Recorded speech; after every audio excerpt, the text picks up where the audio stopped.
गरीब मायका। मोहिनी के 3 बेटे थे।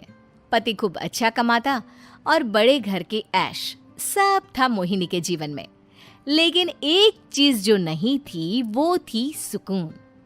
मेरी बहन और मेरा भाई दोनों गरीब, लेकिन मैं मेरे पास तो नोट की बरसात है। तभी मोहिनी की बहन वीना उसके दरवाजे आ जाती है। अरे मोहिनी, कैसी है? मेरे घर में ना सिलेंडर खत्म हो गया है। तेरे पास तो इतने पैसे हैं, भरवा देना मेरा सिलेंडर। पैसे जैसे ही आ जाएंगे मैं दे दूंगी। तभी मोहिनी का पति राकेश आ जाता है। क्या है विना, ये अपने घर की परेशानी हम लोगों के घर ना गाया करो। तुम्हारी बहन को तुम लोगों पर तरस आ जाता है और वो पैसे देने लग जाती है। मुझे ये बिल्कुल पसंद नहीं है। ओ जीजा जी, नहीं, मैं तो वो बस अच्छा, मैं चलती हूँ। वीना वहां से चली जाती है। उसके जाने के बाद अच्छा किया जो आपने सुना दिया। अरे न जाने क्या सोचकर मेरे घर आ जाती है कि जैसे यहाँ तो भंडारा भरा है। अरे कितना तो दे दिया। अच्छा जी, जरा 1000 तो देना। वो बिन्नी दीदी है ना, उनके घर जा रही हूँ। उनका पोता हुआ है तो मुंह दिखाई दे दूंगी। हाँ, उन लोगों के आगे तो शो ऑफ किया करो। वो खुद को बड़ा अमीर शो करते हैं ना, दिखा दे कि तू भी किसी से कम नहीं है। हाँ जी, इसी के लिए तो जा रही हूँ। मोहिनी तैयार होकर अपनी बुआ की बेटी के घर जाती है, जहाँ उसके पोते का कार्यक्रम चल रहा होता है। वहाँ वीना भी आई होती है। अरे वीना, क्या जरूरत थी यहाँ आने की? तेरे घर पर गैस नहीं है तो वो भरा लेती। क्या करूँ मोहिनी, बुआ को बुरा लग जाता नहीं जाती तो। वैसे मेरे पास एक जोड़ा बच्चे का कपड़ा रखा था, वही अपनी चांदी के पायल के साथ देने जा रही हूँ।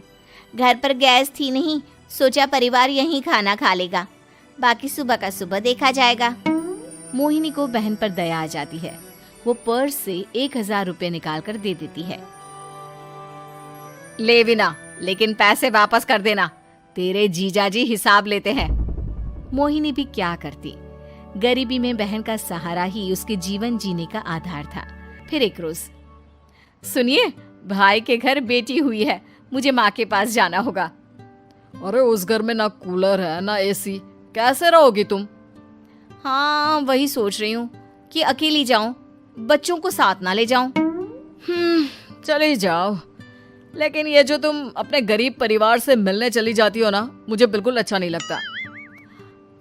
पता नहीं मैं भी कैसे मैनेज करती हूँ, लेकिन क्या करूँ। मोहिनी भाई भाभी के घर आती है। मोहिनी, कैसे आना हुआ? तू यहाँ हम लोगों के घर रह लेगी या फिर किसी होटल में रहेगी? क्या हो गया है माँ? मोहिनी को क्यों ऐसे बोल रहे हैं आप? अरे तू नहीं जानती अपनी ननद को, पैसे वाली है ना, तो ऐड कुछ ज्यादा ही है। मोहिनी को माँ की बात का बुरा नहीं लगता है, क्योंकि उसे पता ही नहीं चलता कि माँ उसे जली कटी सुना रही है। वो भाभी की बच्ची के साथ लेन देन करती है और वहाँ से चली जाती है। उसके जाने के बाद, माँ, क्यों आप मोहिनी को इतनी सारी बातें सुनाती हो? भाई का बेटा बोल पड़ता है। माँ, क्योंकि दादी जानती है कि बुआ के अंदर घमंड है। सही बोल रहा है मोहन। बहू भले तुझे ना दिखता हो, लेकिन मुझे और मोहन को दिखता है कि वो कितनी घमंडी है। मोहिनी मायके आती है, जहाँ गरीबी के कारण चीजें कम होती हैं।